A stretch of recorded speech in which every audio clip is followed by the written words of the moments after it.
Ce qui est bien avec le code de la route, c'est qu'au moins c'est accessible, c'est ludique, tu mets pas 3 ans à l'avoir. Oh, alors faut savoir que les gens du code de la route, ils ont un vocabulaire bien à eux, tu vois. Que nous, les gens de la vraie vie, on n'utilise pas. Déjà dès le premier jour, la dame de l'inscription qui remplissait les papiers, elle m'a posé une question à laquelle j'étais pas trop préparé. Oui.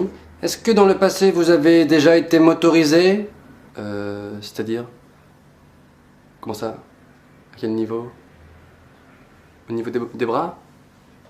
Donc être motorisé, ça veut dire avoir un véhicule avec un moteur dedans. Chose que tu sais pas forcément quand tu pilotes un VTT. Ce qui était mon cas. Ce qui est toujours mon cas. C'est comme le simple mot voiture. Eux ils disent pas voiture. Eux ils disent, pour la série de questions qui suit, nous imaginons que vous utilisez un véhicule de tourisme citadin de catégorie A. C'est parti pour un tour en agglomération. C'est comme les boss sur la route que nous on appelle normalement un dos d'âne. Eux ils te disent, dans quelques mètres, vous allez rencontrer un dos d'âne ou un cassis. Un cassis. Il y a combien de mecs en France qui disent un cassis? Zéro. Personne. Non mais tu trouves pas ce mot hyper pas naturel? Un cassis. Oula, ralentis mec, il y a un cassis là. Enfin, pour moi le cassis c'est ça. Ou ça. C'est tout.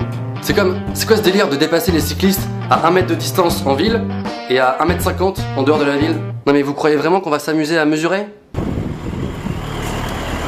Ok, c'est bon. Non mais c'est quoi ce délire? Ça veut dire que si tu dépasses pas le mec à la bonne distance, tu vas aller en prison?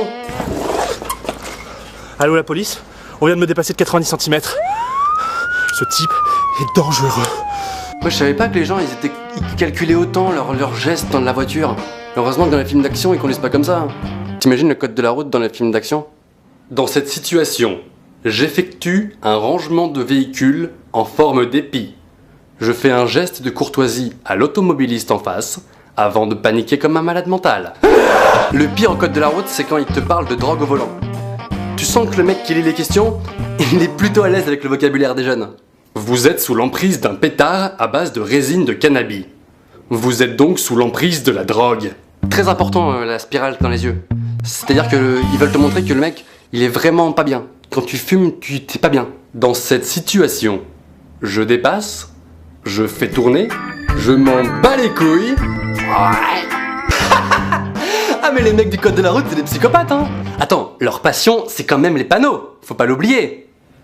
On a tendance à l'oublier. Des fois je me dis, le monsieur qui fait la voix dans le DVD du code, il est comment avec sa femme le soir quand il rentre chez lui? On fait l'amour? Oui, réponse A. Non, réponse B. En même temps, sa femme, c'est peut-être la dame qui lit les questions aussi. Oui, réponse A. Moi, des fois, j'aimerais bien être à la place de Sergi. Lui, au moins, il a pas besoin du code, il s'en fout, il se déplace comme il veut. Vous êtes de plus en plus nombreux sur la page Facebook Norman fait des vidéos.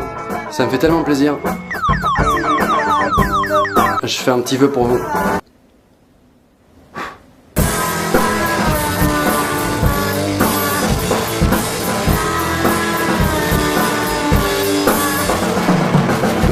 Vous êtes double super.